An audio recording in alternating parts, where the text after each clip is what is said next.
So I've been thinking about today that there's many spaces and many things going on. Of course, we're celebrating Shabbat and Shavuot. We're celebrating the cousin's baby namings and its Yizkor. There's many things that, kind of many layers to today and what brings us here. And as I was thinking about this week, it was something that Gail inspired me. It was just a comment that you'd made about note cards.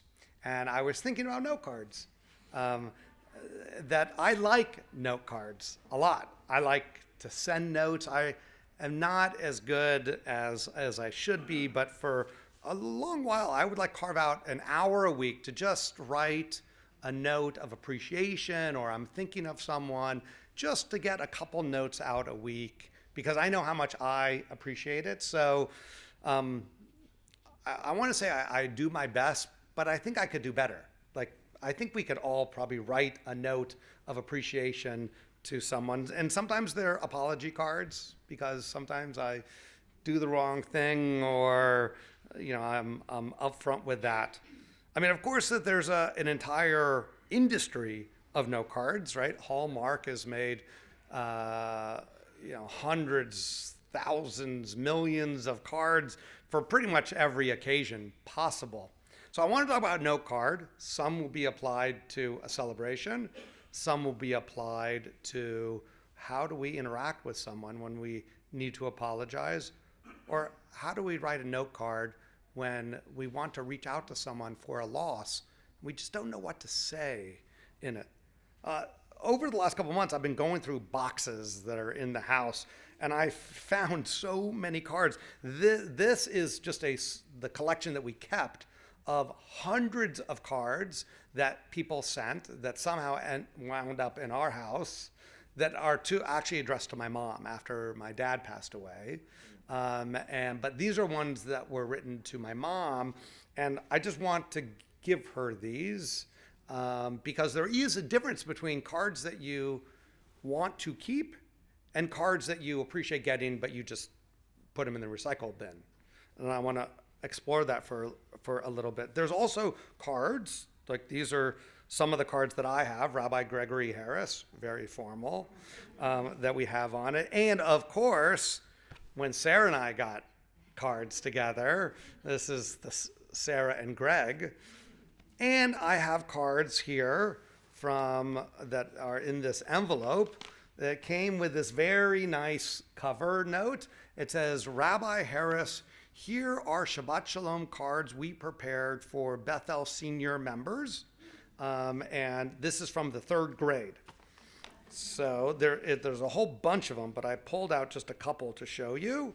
That this one says, Dear friend, from Tamara, and it has Mekadesh HaShabbat, and she drew a little Shabbat table on it.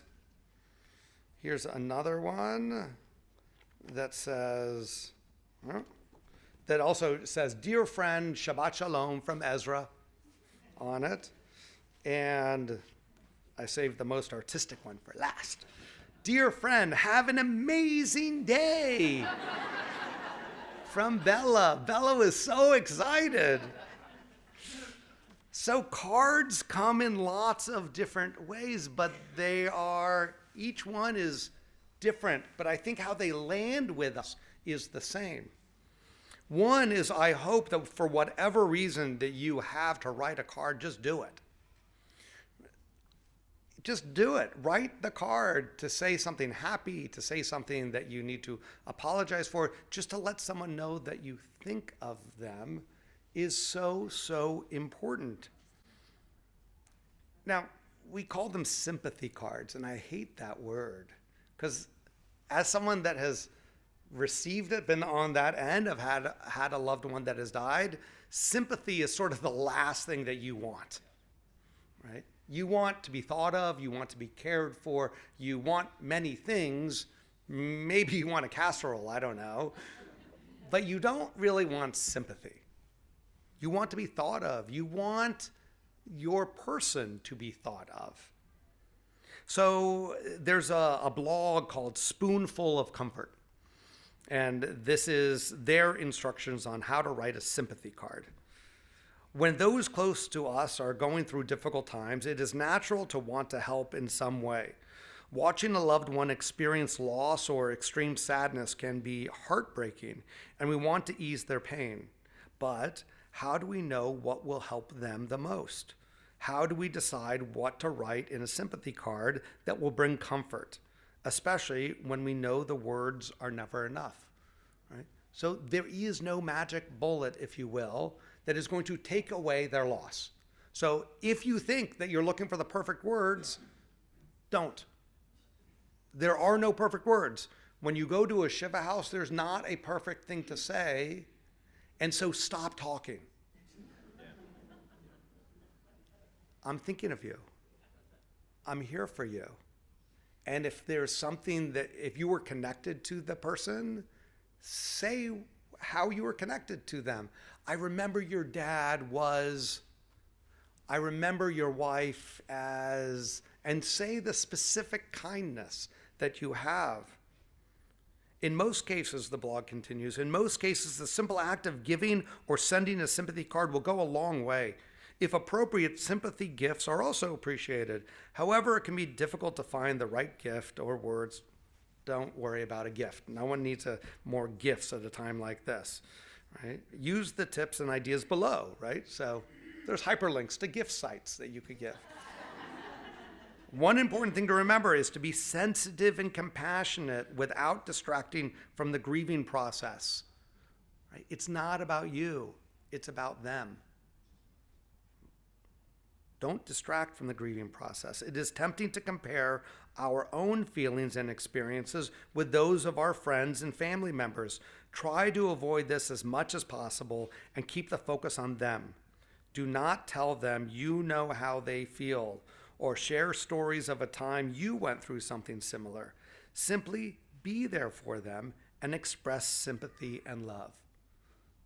It sounds easy, but think for a moment about your own experiences. How many times did you not take this advice, right? Because in that nervous moment, you try to sort of be there in a way that isn't the most helpful, but you're sort of addressing your own anxiety rather than being most helpful for them. So whether it's a note or a Shiva visit or Bikor Cholim visit, visiting the sick, remember, it's not about us. It's about the person that you're in front of. You must remember that the recipient of your message is feeling a lot of emotions, so you need to be sensitive as possible. As such, you should avoid communicating any of the following in the card. Okay, here's a list. And this gave a long list of things not to say. And then this one website also, according to your relationship to the person, gave a long list of sample notes. Someone at work, your boss, and then families and stuff. So telling them what to do. Don't try to give them advice. These are the don't do. Don't try to give them advice no matter how good it sounds at the time. Telling them to move on or they'll meet someone else is in poor taste. Number 2, well, this is laughing, but you've heard it and you may have said it. Telling them how to feel.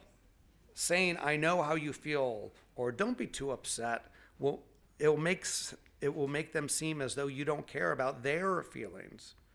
Number 3, minimizing their loss. Phrases like, at least they lived a long life, or at least they're in a better place, are not as assuring as you might think. Number 4, mentioning the details of the death.